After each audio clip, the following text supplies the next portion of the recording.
Son métier consiste à sélectionner des images enregistrées dans un support électronique, à les assembler en une suite cohérente. Bienvenue dans votre émission Vers la qualification. Aujourd'hui, nous allons faire focus sur le métier de monteur vidéo.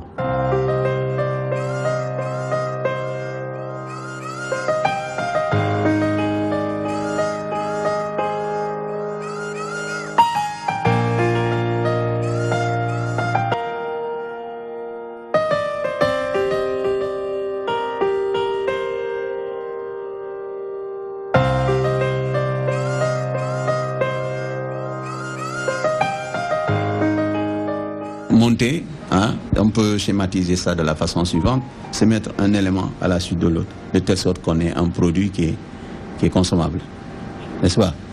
Donc, extrait et les images qui l'accompagnent. Puisque vous ne faites pas de la radio, vous faites de la télé, il faut bien habiller la voix que vous avez, vous mettez des images pour étayer ou pour montrer, compléter le son que vous avez, quoi.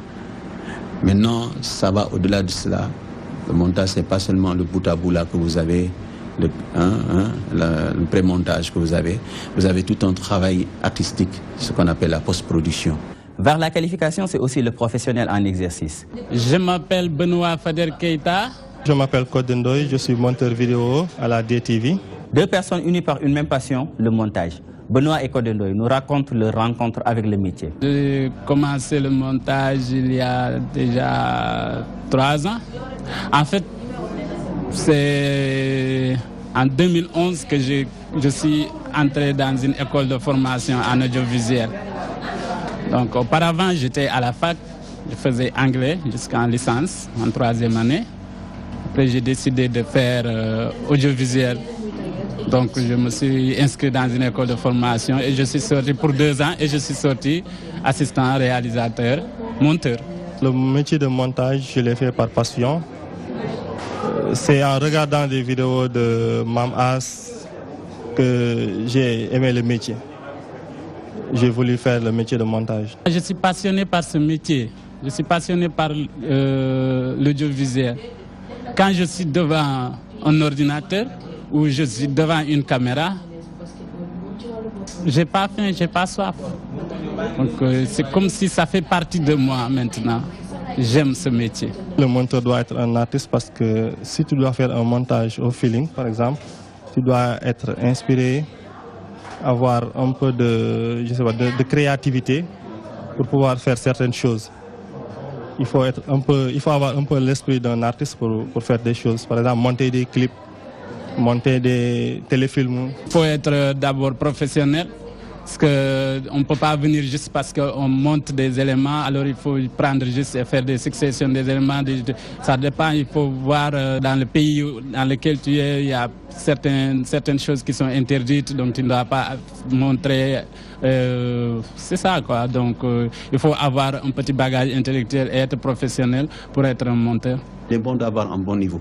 Moi, je pense que les monteurs, hein, à l'image des journalistes qui apprennent à monter, les monteurs aussi doivent apprendre à écrire. Ils doivent savoir la différence entre les genres journalistiques. Ce qui relève d'un reportage, un compte-rendu, un commentaire, un récit, voilà, tu vois, des genres journalistiques, quoi, une enquête, tout. Le monteur doit connaître, il doit savoir faire la part des choses. Eric Nimani est le chef du département technique au niveau du CESTI. Il nous montre la différence qui existe entre le montage d'une vidéoclip, d'un film documentaire et d'un reportage. Un dossier, c'est un sujet donné, quoi. Vous faites une petite enquête sur un sujet donné, court, quoi. Dossier. Mais le documentaire, c'est plus grand. Le documentaire, en temps. Parce que le dossier, il est court. C'est de 3 minutes jusqu'à 6 au maximum, quoi. Un documentaire, c'est plus cherché. C'est-à-dire, un documentaire, on dit par exemple, c'est une petite enquête que l'on fait, ou une enquête qu'on fait, étalée sur le temps. C'est-à-dire, l'enquête s'intéresse à comment? L'information, le dossier, peut-être c'est quelque chose qui est connu. On revient là-dessus pour donner plus de détails. On a plus de temps par rapport à l'information, un élément de journal. Parce que l'élément de journal répond à qui a fait quoi, où, quand, pourquoi. Hein? Qui a fait quoi, où, quand, tu vois, et pourquoi. Les 5 W, quoi. Là, je vais vous montrer une scène de mon prochain film. Et vous allez voir qu'avec les mêmes plans d'un montage à l'autre, la situation va s'avérer complètement différente. Allez, à toi, Alan, pour la première version. Je suis choquée. Mais n'importe quoi. Sale mytho. Dis-moi que t'es pas allé au ciné avec elle? Ma parole. C'est quoi ces questions? C'est bizarre. Bah t'étais où alors? Je sais plus. Avec Fred. T'es avec qui? Avec toi. Tu m'aimes?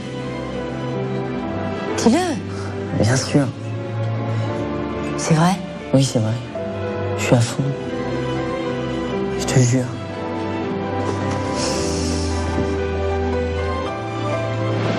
Magnifique. Jusqu'ici, tout va bien. Maintenant, la même scène avec les mêmes dialogues, totalement remontés. Alan, seconde version. Tu m'aimes? Je sais plus. C'est bizarre. T'es avec qui? Dis-le. Avec Fred. C'est vrai? Oui, c'est vrai.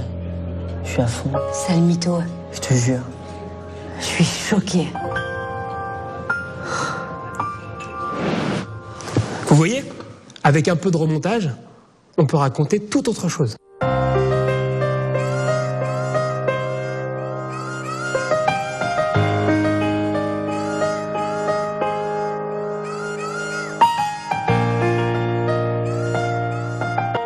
iMovie est un logiciel de montage vidéo développé par Apple, les systèmes d'exploitation OS X, iOS, iPhone, iPad, iPad mini, iTouch. Il est principalement destiné aux particuliers et permet d'organiser, monter, modifier et partager des vidéos. Il a subi de nombreuses modifications depuis sa sortie initiale. Adobe Premiere Pro, anciennement appelé Adobe Premiere, est un logiciel de montage vidéo. Il est intégré aux versions de production Premium et Master Collection. Adobe Premiere Pro gère de nombreux formats de vidéos intégrés et intègre un système de scénarimage très complet. C'est un logiciel de montage vidéo comme Final Cut Pro. Développé à l'origine par la firme Micromedia, Final Cut Pro a été racheté par Apple en 1998. Apple en a fait un logiciel de montage largement utilisé par les monteurs vidéo qui travaillent uniquement sur le Macintosh, car le logiciel ne fonctionne que sur un système de Mac OS X. Avoir un ordinateur, avoir les logiciels qu'il faut, soit Final Cut, c'est plus... En fait, au Sénégal, on utilise Final Cut le plus souvent. Il y a le Final Cut X, il y a Adobe Premiere, il y en a d'autres. Moi, je travaille avec Final Cut. Je travaille aussi, j'ai commencé avec Adobe Premiere Pro. Et maintenant, je travaille avec Final Cut maintenant. Ce sont des logiciels qui sont bien professionnels, qui sont super bien. On peut synchroniser une image et un son, ou bien synchroniser deux images. Par exemple, lorsqu'on tourne avec deux caméras, on peut synchroniser les deux images pour que les personnes qui parlent, le son et les images soient au même niveau. Ici au Sénégal, c'est le monteur qui fait l'étalonnage, mais ailleurs, il y a des personnes spécialisées pour faire l'étalonnage. Étalonner une vidéo, c'est-à-dire corriger les couleurs, s'il y a manque de couleurs ou bien diminuer, ajouter le gain, bruitage aussi. Il y a des gens spécialisés qui font ça, par exemple les techniciens de son. Mais comme je dis toujours, ici au Sénégal, c'est le monteur qui fait et l'étalonnage et les bruitages. C'est des sons qu'on ajoute sur le montage, soit pour faire drôle ou bien pour faire peur. C'est des bruits qu'on ajoute ou bien pour égayer le montage. C'est des petits bruits qu'on ajoute, des sons préenregistrés qu'on ajoute au montage. C'est vrai que la télé, on écrit pour les yeux. L'image est importante, le son est important aussi, mais tout cela peut aller plus vite si le journaliste qui a été sur le terrain sait monter. Ça va plus vite parce que c'est lui, c'est ce qu'il veut. Au lieu de, parce que c'est une bande de 30 minutes. Il y a des gens, il arrive que vous fassiez une interview ou bien que vous avez un élément, vous avez tourné sur une bande, vous avez tourné 60 minutes ou 30 minutes d'éléments. Il faut dérécher. Vous venez, c'est visionner, voir ce que le caméraman vous a proposé, écouter tous les extraits, est-ce que cela vous convient, tout ça, et ça prend du temps. Ça prend du temps. Donc le monteur, parfois, il s'ennuie, parce qu'il copie ça, il est là, vous êtes non, vous déléchez, même si vous avez une fiche, il va chercher, il ne sait pas. Mais si c'est vous-même qui montez, vous savez déjà avec le timecode où se trouve l'extrait dont vous avez besoin, où ça va aller plus vite, quoi. Parce que c'est un travail aussi qui n'est pas facile, c'est un travail de coordination. Parce qu'il arrive que parfois des journalistes qui sont un peu difficiles, et si le monteur n'est pas patient, il peut y avoir des clashs. C'est important, parce que le montage, c'est un travail d'équipe. Il existe une différence réelle entre le montage d'une vidéoclip, d'un film documentaire et d'un reportage. Quand on monte pour l'information, c'est pas, en tout cas pour le journal télévisé, ce n'est pas le même temps de travail que lorsqu'on monte pour une production, un documentaire. Parce qu'un documentaire, c'est un travail qui demande beaucoup de temps et également beaucoup de choses. Alors que pour l'information, c'est une course contre la montre. Donc on est appelé à donner une information dans un temps T, et ce temps T se rapprochant, donc on est un peu dans une logique de course contre la montre. Donc monter un élément d'information demande moins de temps que monter une production ou un dossier, un documentaire, un 13 minutes, un 26 minutes, 52 minutes.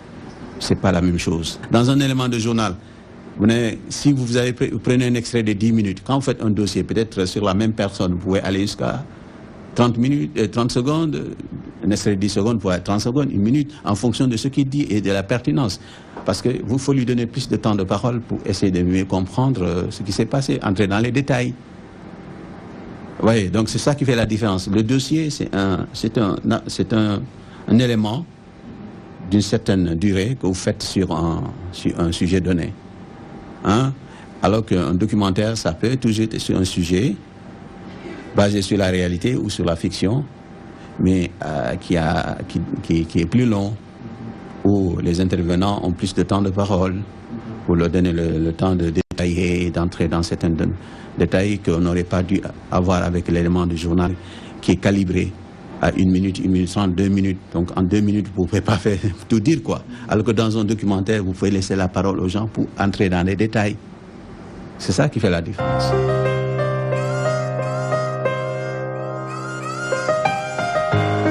Un montage réussi est un subtil mélange de maîtrise technique et de créativité. Tout le talent du monteur est là.